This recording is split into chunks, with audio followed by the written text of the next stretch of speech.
for your site. And if it's not e-commerce, then maybe you need to have people submit a form to request a quote. Maybe you need to have somebody download a spec sheet of a product that you can track and see. Maybe it's a coupon that they could bring into the restaurant.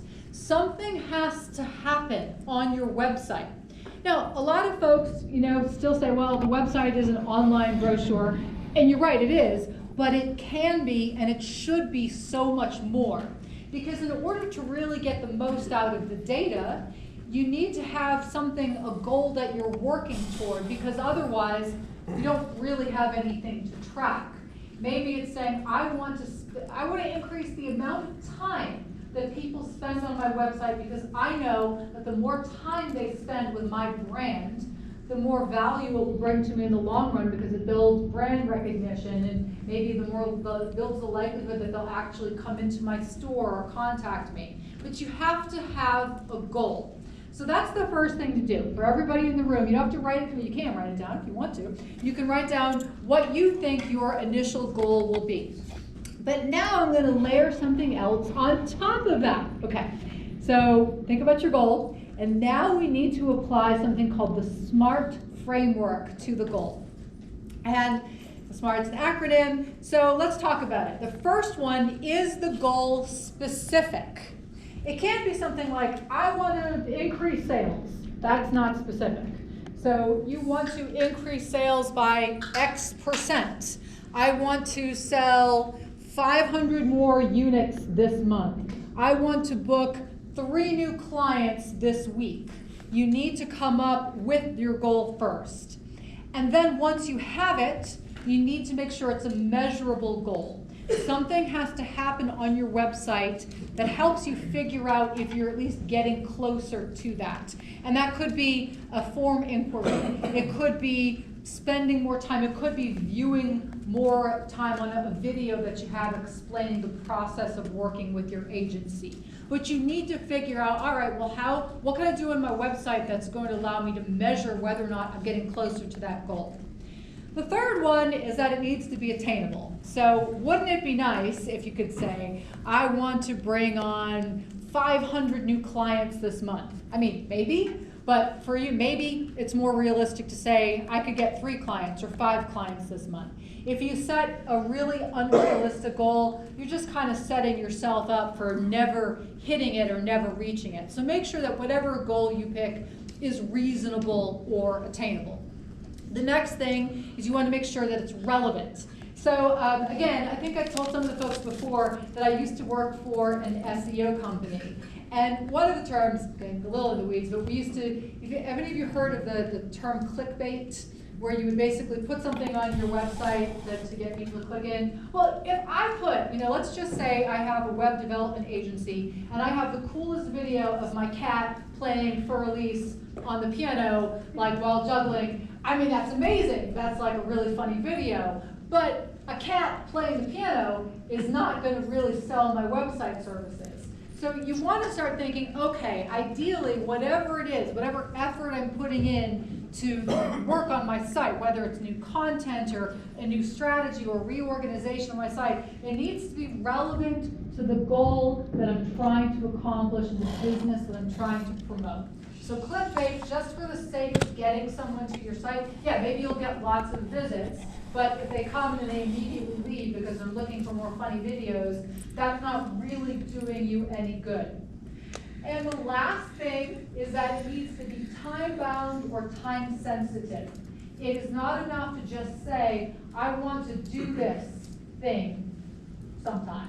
It needs to be within a month or a year or a quarter. Something that gives you that space to work in for that goal. So these are the attributes of a SMART goal. On your sheet, if you feel inclined, we have a little template where, I had you start thinking about what you want to do, as I talk today, if you can think of it, if you can start going through, all right, well, how can I create a goal that fits the criteria of this particular SMART goal? Start sketching it out. You don't have to do it all now, but it's something to really kind of keep in mind as you go forward. And you won't have one goal. You probably won't have one goal. You may have many goals for your site, depending on what kind of business you have. So here is one, and we were talking to, again, Wicked Good Cupcakes, and I wrote out this example after speaking with them of their goal. And they wanted to decrease shopping cart abandonment to under 60%. Pop quiz, is this a SMART goal? Bless you. No, it is not. Why is it not a SMART goal?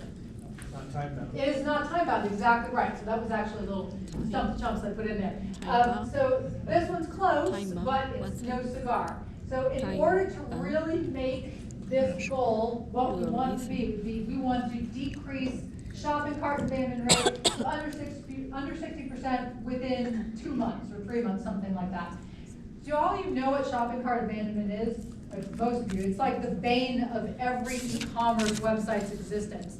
And I will fess up, if any of you, I'm sorry in advance, if I ever visit your website, you're gonna hate me, because I spend so much time sitting in airports that I just like, for my hobby, I just fill up my shopping cart with all the things that if I had all the money in the world that I'd want to buy.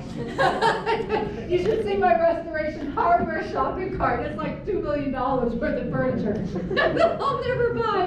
And I know that the marketers are sitting there going, why doesn't this person just click that buy button? But this is a real deal for e-commerce websites. They're just trying to figure out, why isn't this person completing that deal? So what they did, they actually did this. And their goal in the real world was 45%. They wanted to bring their shopping cart abandonment down to under 45, and they did it. They were able to very slowly and incrementally make changes to their website, specifically to the checkout process.